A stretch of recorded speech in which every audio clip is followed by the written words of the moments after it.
गीता में योगेश्वर कृष्ण द्वारा बताए गए श्लोकों में से एक श्लोक में गुस्से पर काबू रखना बताया गया है। इसका आशय है कि कोई भी व्यक्ति जब क्रोध करता है तो भ्रम पैदा होता है, यानी कि सही और गलत का भेद मिट जाता है, बस क्रोध ही शेष रहता है। इससे बुद्धि भी व्यग्र हो जाती है। इसके बाद किसी भी सही व्यक्ति का तर्क व्यर्थ जाता है और तब व्यक्ति का पतन की शुरुआत हो जाती है।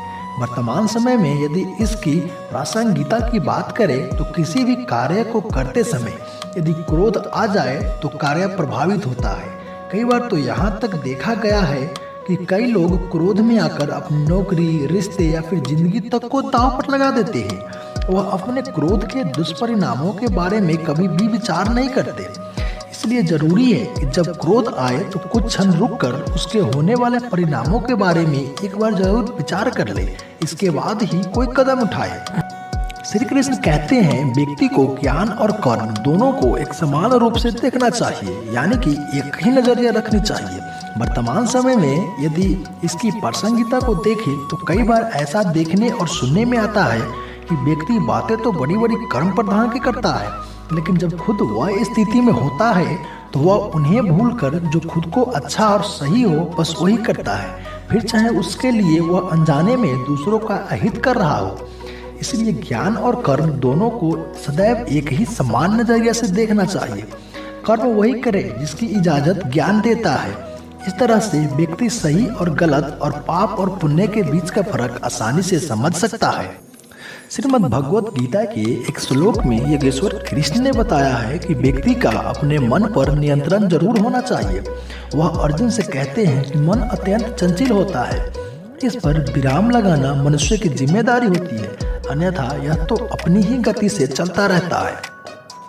वर्तमान समय में मन पर नियंत्रण रखने से आशय है कि कई बार हमें पता होता है कि जो कुछ हम कर रहे हैं या फिर करने जा रहे हैं उससे किसी का अहित हो सकता है, या फिर हो सकता है कि खुद के लिए भविष्य में यह नुकसानदायक हो, लेकिन वर्तमान समय में कुछ पलों के लिए वह सुखद है।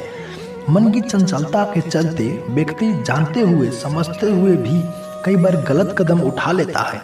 इसलिए ऐसे कर्म से दूर रहना चाहिए, अन्यथा व्यक्ति का मन ही उसका सबसे बड़ा दुश्मन बन जाता है। श्रीमद् भगवत गीता में श्री कृष्ण ने सच्चे दोस्त के बारे में बताया है कि सच्चा मित्र वही होता है जो आपके बुरे वक्त में साथ दे, यानी कि दुख और परेशानी में हर वक्त आपके साथ खड़े हो। ऐसा ना हो कि वह समस्या आते ही वह आपसे दूर हो जाए। यदि आपका मित्र ऐसा ना करे तो तुरंत उसका परित्याग कर देना चाहिए, अन्यथा ऐसे लोग आपके मित्र बनकर मित्रों की संख्या में तो इजाफा कर देंगे, लेकिन जरूरत पड़ने पर कोई आपके साथ नहीं होगा। वर्तमान समय में इसकी प्रासंगिकता कुछ इस तरह है कि वक्त जब सही हो तो तमाम दोस्त मिल जाते हैं मौज मस्ती करने के लिए, लेकिन वक्त खराब हो तो सभी साथ छोड़ देते हैं। बहुत कम होते हैं जो आपके साथ देते हैं, तो बुरे वक्त में साथ दे वही सच्चा मित्र है। ने गीता में अर्जुन से कहा है कि व्यक्ति को अपने गुरु के अलावा अपने अनुभवों से भी सीख लेनी चाहिए, अन्यथा कई बार व्यक्ति परेशानी में पड़ सकता है। वर्तमान समय में इसकी प्रासंगिकता कुछ इस तरह है कि लोग बड़े बुजुर्गों की राय को इग्नोर कर देते हैं, जबकि ऐसा नहीं करनी चाहिए। उनके अनुभव से सीख लेकर आगे बढ़नी चाहिए ताकि लक्ष्य तक सुगमता से पहुंचा जा सके। अन्यथा कई बार ऐसा देखा गया है कि बार बार असफलता मिलने के बाद भी व्यक्ति उसी पथ पर उसी प्रक्रिया से बार बार गुजरते हैं, जबकि उसे बीते समय में मिले परिणामों का विश्लेषण करनी चाहिए और फिर मिले अनुभवों के आधार पर आगे बढ़नी चाहिए।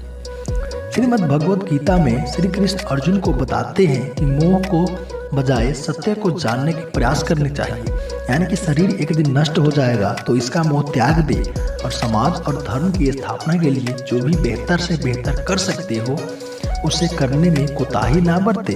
वर्तमान समय में इसकी प्रासंगिकता कुछ इस तरह है कि व्यक्ति को ईश्वर और धर्म को जानने की प्रयास करना चाहिए।